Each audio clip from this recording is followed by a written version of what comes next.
KPK mengungkapkan operasi tangkap Pemenaker Immanuel Ebenezer terkait dengan pemerasan atas sejumlah perusahaan untuk pengurusan sertifikasi keselamatan dan kesehatan kerja atau K3. Saat ini teman-teman masih berproses, jadi kita sama-sama menunggu ya. Dan apabila nanti terbukti, maka akan secepatnya dilakukan.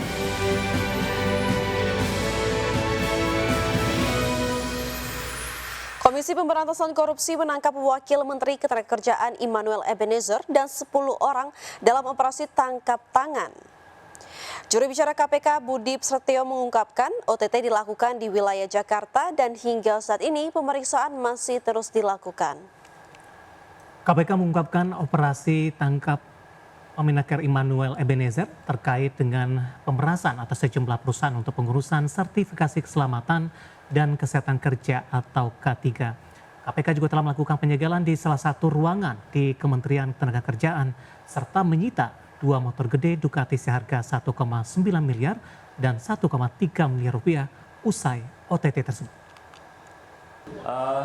Benar ya, terkait informasi tersebut ada kegiatan di lapangan. Saat ini teman-teman masih berproses, jadi kita sama-sama menunggu ya. Kami pasti akan update ya, kegiatan ini terkait dengan perkara apa, pihak-pihak siapa saja yang diamankan, tentu nanti kami akan update ke teman-teman. Jadi kita tunggu dulu. Ya nanti kami. Sementara itu, Wakil Menteri Ketenagakerjaan Immanuel Ebenezer sebagai anggota Kabinet Merah Putih terancam dicopot karena terjerat OTT KPK atas dugaan aksi pemerasan yang dilakukan terhadap sejumlah perusahaan. Di mana pihak Istana Presiden bereaksi, posisi Wakil Menteri Ketenagakerjaan akan diganti bila terbukti melakukan pemerasan. Tentu sebagaimana yang berkali-kali diingatkan oleh Bapak Presiden kepada kita semua bahwa kita perlu untuk terus berhati-hati. Semangat kita adalah semangat untuk tidak menyalahgunakan amanah yang diberikan kepada kita semua, dan oleh karena itulah kami menyatakan keprihatinan yang mendalam. Akan tetapi Bapak Presiden sudah mendapatkan laporan dan beliau menyampaikan bahwa itu ranah hukum. Beliau menghormati proses di KPK dan dipersilahkan untuk proses hukum itu dijalankan sebagaimana mestinya. Dan apabila nanti terbukti, maka akan secepatnya dilakukan. Sementara itu pemirsa, Menteri Ketenagakerjaan Yasirli mendukung penuh langkah KPK untuk membongkar dan mengusut tuntas kasus dugaan pemerasan pengurusan sertifikasi keselamatan dan kesehatan kerja atau K3. Ya, Yasirli menyerahkan sepenuhnya proses hukum yang melibatkan wakilnya di instansi kementeriannya. Saya prihatin dan menyayangkan peristiwa dugaan tindak pidana korupsi yang saat ini sedang diproses oleh KPK. Saya menghormati proses hukum yang sedang dijalankan oleh KPK dan mendukung berbagai langkah KPK dalam melakukan penindakan pelaku korupsi. Bagi saya dan keluarga besar Kementerian Ketenagakerjaan, ini adalah pukulan yang berat, terlebih sejak saya dilantik menjadi Menteri Ketenagakerjaan atau dalam 10 bulan terakhir, saya sedang melakukan banyak pembenahan dan penataan, khususnya terkait dengan integritas, profesionalisme, dan perbaikan layanan. Sejalan dengan arahan Presiden bahwa tidak ada toleransi atas perilaku koruptif, maka saya sudah meminta pejabat beserta jajaran di Kemenaker untuk menandatangani fakta integritas dan siap dicopot apabila melakukan.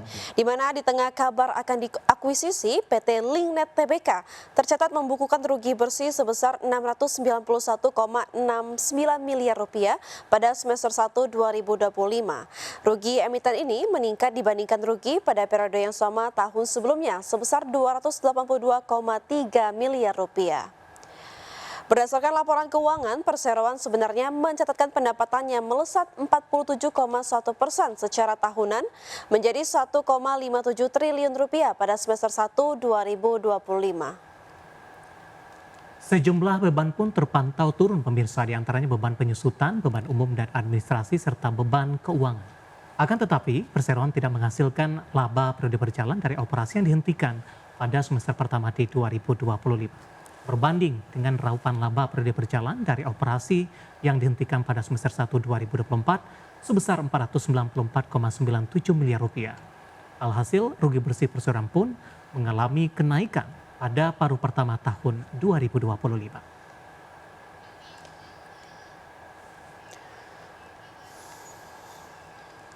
Kita beralih ke informasi emiten selanjutnya. PT Triputra Agro Persada Tbk atau TAPG melakukan pergantian jajaran direksi dan Dewan Komisaris. Ya, keputusan diambil dalam rapat umum pemegang saham luar biasa pada Kamis 14 Agustus 2025.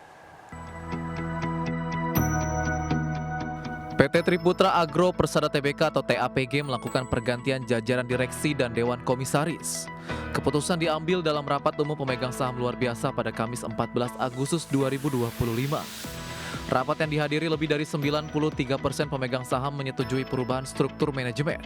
Pemegang saham memberhentikan dengan hormat Chandra Karya Hermanto dari jabatan Presiden Direktur, Budiarto Abadi dari jabatan Direktur, serta Todi Miza Abianto Sugoto dari jabatan Komisaris. Dalam RUPS LB tersebut, George Utomo resmi diangkat sebagai Presiden Direktur, sementara Budiarto Abadi menduduki posisi Wakil Presiden Direktur. Pengangkatan juga dilakukan pada Dewan Komisaris dengan Todi Miza Abianto Sugoto menjadi Wakil Presiden Komisaris dan Chandra Karya Hermanto menjadi Komisaris. Dengan demikian, susunan baru direksi TAPG adalah George Utomo sebagai Presiden Direktur, Budiarto Abadi sebagai Wakil Presiden Direktur, dan Erida sebagai Direktur. Sementara Dewan Komisaris dipimpin Arif Rahmat sebagai Presiden Komisaris, didampingi Todi Miza Abianto Sugoto sebagai Wakil Presiden Komisaris, beserta Arini Saraswati Subianto, Dani Rahmat, Chandra Karya Hermanto, dan 3 komisaris independen. Berbagai sumber IDX Channel. Dan Vina, sebelum kita mengakhiri kebersamaan kali ini, kita akan coba update pergerakan indeks harga saham gabungan pasca dibuka di 30 menit yang lalu, di mana indeks harga saham gabungan berbalik melemah di 0,20% di level 7.875,168. Indeks harga saham gabungan cenderung bergerak fluktuasi karena sempat ke 7.900-an dan saat ini kembali melemah ke level 7.879. Ya, sementara dari top gainers pemirsa ada WIRG mengalami kenaikan 20,21%.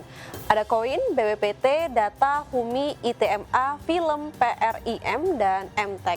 Sementara dari top losers pemirsa atau saham-saham yang mengalami penurunan terdalam ada DSSA yang mengalami penurunan 2,12%, ada Bufa, SGRO, KBLF, Gula, KLBF, MBMA, dan MDLA.